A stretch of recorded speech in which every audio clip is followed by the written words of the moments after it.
Saudações jurídicas!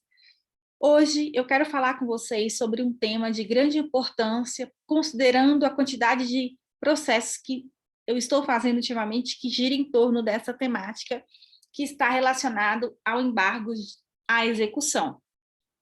Nós sabemos que nós temos um processo que tramita na inicial, tem a sentença, os recursos. Passada essa fase de conhecimento e a fase recursal, inicia-se a fase de execução. Num processo trabalhista normal,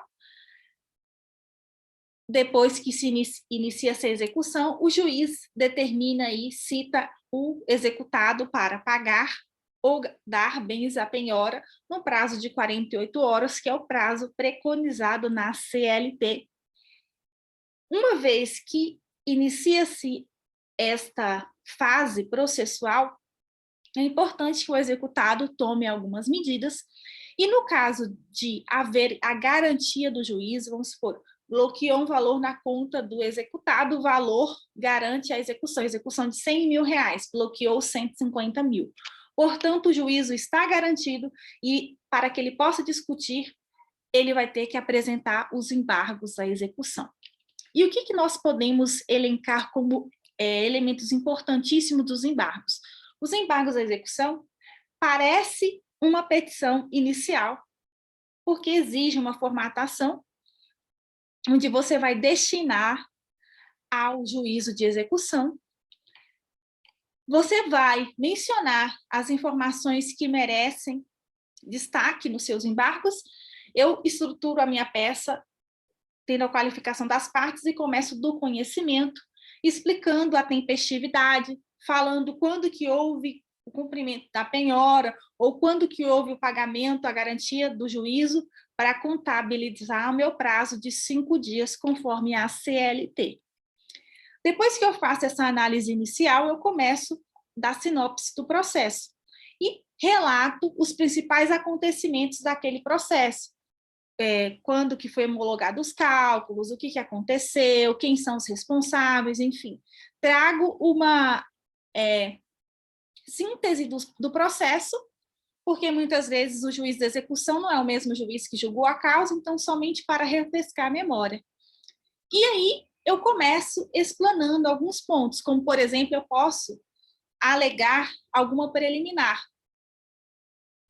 No caso de legitimidade, eu posso alegar se a empresa que sofreu a penhora não participou do processo de cognição ou, por exemplo, não participou do processo de conhecimento e foi incluída em fase de execução. Então, eu posso alegar a sua ausência de legitimidade, que é uma preliminar. Ainda posso alegar outras questões, tá?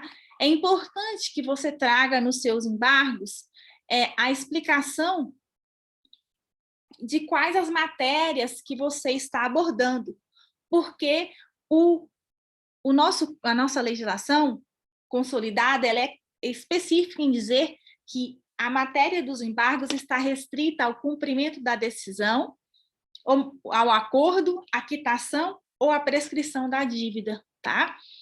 Então, a gente precisa mencionar do que se trata, qual a matéria que vai embasar, qual a matéria de fundo aqui do mérito da nossa manifestação dos nossos embargos à execução, tá? E aí eu faço um tópicozinho somente explicando quais os pontos que eu vou atacar desta execução e inicio a minha explanação, trazendo aí toda a fundamentação necessária. Vale lembrar que se eu estiver contestando o valor, dizendo, olha, foi penhorado 150 mil, mas o valor do crédito é 90 mil. Então, esses 90 mil que eu já disse que é o valor do crédito, já se presume incontroverso, tá? Então, a gente tem que observar esse ponto. Essas são algumas das diretrizes norteadoras que eu entendo como relevantes em matéria de embargos para que conste da sua petição. Se os embargos, uma vez recebidos, não forem acolhidos, ou seja, forem julgados improcedentes, contra esta decisão vai caber aí o recurso de agravo de petição no prazo de 8 dias. Vale lembrar que você apresentou embargos à execução, o juiz estava garantido, então você não precisa recolher nenhum preparo para interpor o agravo de petição. As custas são pagas ao final e geralmente é um valor simbólico, tá certo? Então essa é a dica de hoje, espero que eu possa ter ajudado vocês com essa dica prática relacionada aos embargos à execução. Muito obrigada.